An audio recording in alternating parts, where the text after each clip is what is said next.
Today, we're diving into relations and rollups, two of Notion's most powerful features. If you want to connect your databases and want to build a system that works for you and basically replaces half your apps, well, this is a must. Hey friends, welcome back to Notionbase. In this video, we're going to connect one of Notion's best features, how to link databases using relations and rollups. I will show you real examples in the end, so make sure you stay until then. Okay, let's start with the basics. A relation lets you connect items from one database to another, so you can think of it like a bridge. This is how you make your data talk with each other.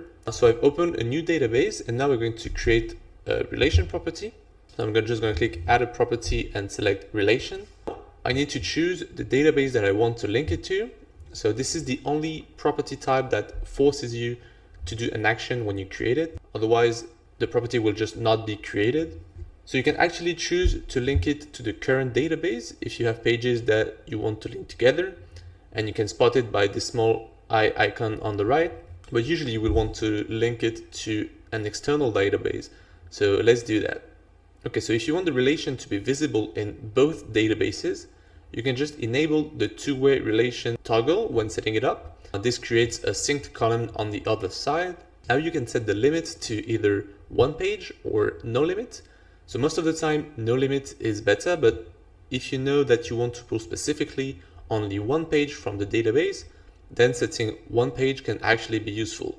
It will avoid selecting two or more pages by mistake. So for example, if you've selected two-way relation, you go to the other database to link this page and select two or more pages.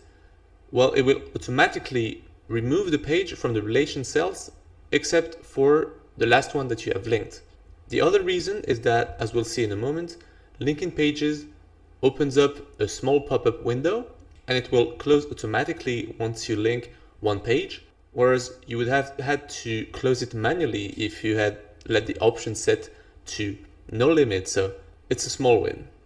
It is also worth noting that the page limit applies only on this side of the relation, so by default it's going to be written no limits from the other database. And so when you're done with your settings, you can just click add relation and you'll now see a new column where you can pick related items from that second database.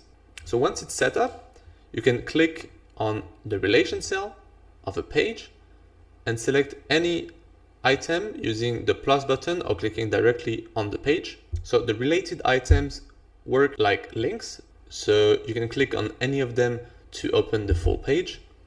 And you can also remove an item by hovering and hitting the minus unlink page button on the right.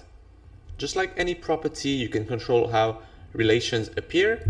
So to do so, you can click the relation inside a page, property visibility, and then you can decide either always visible, hidden when empty, or always hidden. You can even show specific properties from the related page.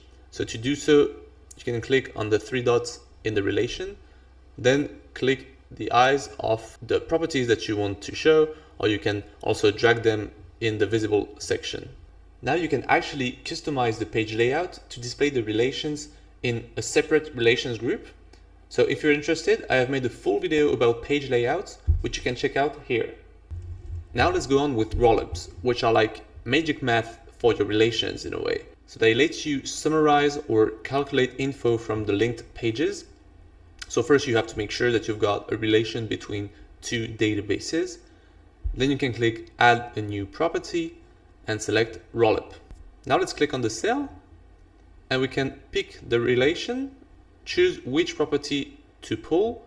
So unfortunately you cannot roll up a rollup, which means if you try to bring or pull the data from a rollup property in the other database, it won't work. And finally, you have to select the calculation, and that's it. So the calculation options depend on the type of property that you've selected. You can actually roll up all kinds of data. So for general properties, you would have show original, show unique values, count all, count unique values, count empty, not empty, and even the person empty, person not empty. If you had pulled the data from another property specifically, you would also be able to calculate the sum, the average, the median, the minimum, maximum, or range values. And for dates only, like this one. You can also display the earliest date, the latest date, the date range that is calculated among all the linked pages. And so once you've done the calculation for each individual page, you can then also aggregate rollups to calculate the grand total at the bottom of a table. Okay, now I'm going to show you 4 examples of relations that I've used in my own templates. So first, a one-way relation with the limit set to 1 page, then a two-way relation with the limit set to 1 page, finally another two-way relation, but with no limits this time. Okay, so for the first example, this is an ingredient quantities database. It's used to create different quantities from the same ingredient to then create different recipes without modifying the base ingredient. So in this case, I have created a one-way relation limited to 1 page to associate the quantity with its base ingredient. Then I've created rollups for all the important data I need to have for the calculation with the quantity. So the calories per 100 grams, the different macros and price.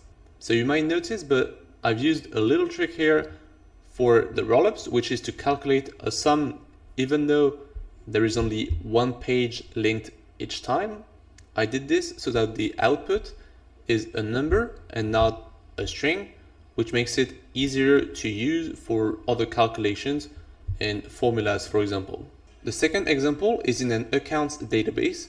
Well, actually, there's plenty of relations that fit the example here, but let's take the account category property, for example.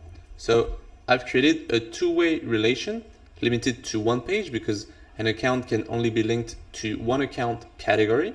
I haven't created any rollup calling this relation property in the accounts database, but if I go to the account property page, it's actually the opposite, and there it's written no limits because the same category is linked to more than one account. And in this other database, I've created a rollup to sum the balance of each account and get the total balance for the category. And that's it. That's how you link databases in Notion using relations and rollups. Super flexible and completely no code. Hey friends, I hope you got value from this video. Please like it if you did. And if you have any questions about Notion, drop them in the comments. I read everything and I might choose your question for a future video. And of course, if you're not already, please make sure to subscribe to the channel. Until then, keep notioning and I'll see you in the next one. Bye bye.